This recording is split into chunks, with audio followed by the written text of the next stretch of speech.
Mari kita bahas bab 12 dengan cara ini. Untuk paruh pertama, mari Kita tuliskan 5 atau 6 hukum filsafat Joseon di papan tulis. Jadi, kita sudah membahas beberapa di antaranya. Hukum pertama, filsafat menikahi para penguburannya. Kematian filsafat, seperti akhir sejarah, adalah salah satu hal yang terus-menerus diramalkan dan tidak pernah benar-benar terjadi. Bagaimana kita bisa mengungkapkan ini dengan cara yang kurang sinergis? Filsafat tetap ada. Ada pepatah Romawi kuno yang bisa kita adaptasi. Siapa yang mengatakan Cicero, Anda mengusir alam dengan sapu dan alam akan selalu kembali. Jadi filsafat adalah elemen kehidupan manusia yang tak terelakkan. Tampaknya meskipun para filsuf meramalkan atau mencoba menjalankan kesimpulan filsafat, filsafat tetap ada. Dan ini terkait dengan hukum keduanya, yaitu bahwa manusia adalah hewan metafisik.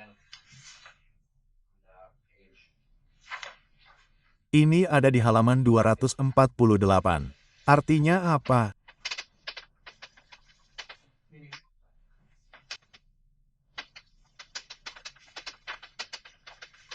Berfilsafat merupakan bagian dari sifat manusia. Bahkan, kita dapat mengatakan dengan mengadaptasi Joseph Pieper dalam hal ini bahwa tindakan filosofis merupakan tindakan yang unik dan khas manusia. Apa yang sebenarnya menjadikan kita manusia adalah perbedaan khusus dari akal budi, tetapi perbedaan khusus dari akal budi filosofis.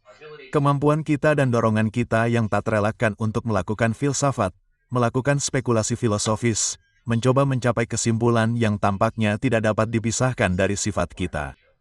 Hukum ketiga di bagian bawah halaman 248 yang lebih rumit benar-benar tidak terlihat seperti hukum, tetapi lebih sebagai definisi metafisika. Bagaimana kita meringkasnya? Hukum ketiga memiliki sekitar 4 bagian yang ingin saya pastikan kita bahas. Ya, Tuan, metafisika adalah pengetahuan yang kita peroleh. Kita mencari sebab-sebab pertama menggunakan indera.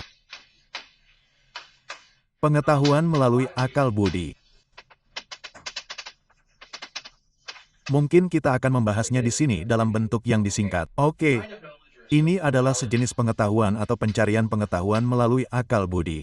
Mengenai akal budi jenis tertentu. Jadi bukan hanya alasan instrumental yang penuh perhitungan dari kaum empiris, tetapi juga jenis alasan spekulatif tertentu yang disebutnya sebagai alasan yang secara alamiah bersifat transenden. Jadi, kita memiliki unsur dalam sifat manusia, yaitu alasan yang secara alamiah melampaui alam material dan fisik. Anda ingat kembali studi kita tentang janin dahulu kala. Salah satu prinsip filsafat Kristen adalah bahwa ia melampaui alasan empiris yang secara alamiah bersifat transenden. Mencari prinsip-prinsip pertama dan sebab-sebab pertama, menggunakan atau memulai dari indera yang berasal dari indera. Jadi, keempat unsur ini, pengetahuan, alasan, penyebab pertama atau primer yang utama, dan memulai dengan informasi atau pengalaman dalam kalimat-kalimat, tetapi tidak menyimpulkan di sana karena secara alamiah bersifat transenden. Apakah itu tampak memuaskan? Kita membahas keempatnya. Saya rasa kita sudah memahami dengan baik apa yang disebutnya hukum ketiga. Ya, Tuan. apakah ia mengatakan bahwa pengetahuan dapat diturunkan dari sensus atau ia mencari prinsip-prinsip pertama yang menjelaskan apa yang kita temukan dalam indera? Benar. Yang terakhir, oke, ya, sangat penting. Saya mencoba menyingkatnya, tetapi kita ingin mengatakan bahwa kita mulai dari indera, di mana semua pengetahuan dimulai. Kita tidak dapat memulai asteris a priori. Mulai dari indera, berusaha menggunakan apa yang kita dapatkan dari indera melalui proses penalaran abstrak, dan penalaran yang melampaui alam ini secara alami dimulai di alam dan kemudian melampaui alam dan.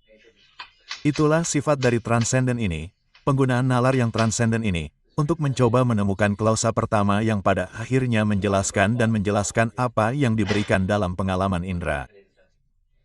Jadi, Anda memiliki bobot yang diberikan pada material dan empiris, tetapi itu adalah titik awal dan bukan kurungan bagi nalar manusia. Definisi metafisika Gilson mengarah pada hukum keempatnya di halaman berikutnya, halaman 249. Hukum keempat sebagai metafisika yang bertujuan untuk melampaui semua pengetahuan tertentu. Tidak ada ilmu tertentu yang kompeten baik untuk memecahkan masalah metafisika atau untuk menilai solusi metafisika. Hukum keempat.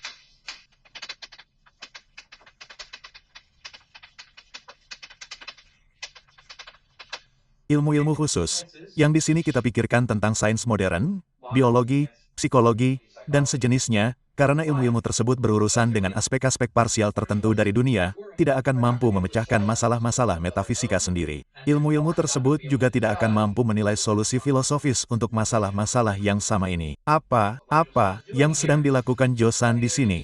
Setelah memperkenalkan gagasan tentang kegigihan filsafat, landasannya dalam hakikat manusia, hakikat transenden khusus dari prinsip rasional ini dalam hakikat manusia.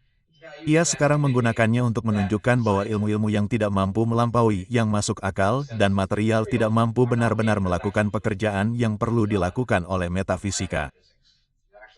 Jadi, kita sebenarnya mengukir di sini, dengan menggunakan 3 prinsip pertama ini, area kompetensi dan keahlian unik untuk filsafat, untuk metafisika, yang tidak dapat ditantang oleh ilmu-ilmu saingan.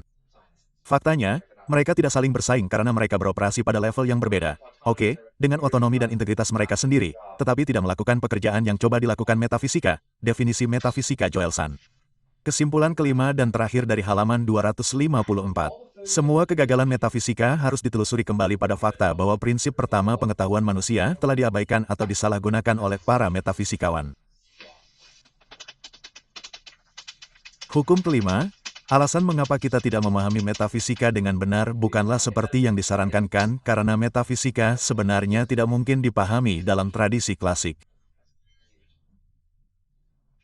Alasan mengapa kita memahami metafisika dengan salah adalah karena kita tidak memahami prinsip pertama metafisika dengan benar. Ini sesuai dengan keseluruhan programnya untuk buku tersebut, yaitu melihat sejarah filsafat sebagai serangkaian eksperimen. Eksperimen Kartesian, eksperimen modern, eksperimen Kantian. Masing-masing dari eksperimen ini gagal karena memahami prinsip pertama dengan salah. Kesimpulan Joelson untuk buku tersebut adalah sudah waktunya bagi kita untuk kembali memahami prinsip pertama dengan benar. Dan berikut ini adalah usulan mengenai beberapa di antaranya. Jadi, ini adalah 5 hukum yang diberikan Josan dalam teks ini. Saya rasa akan sangat membantu jika semuanya ditulis secara berurutan. Jadi, saya ingin langsung ke hukum. Baiklah.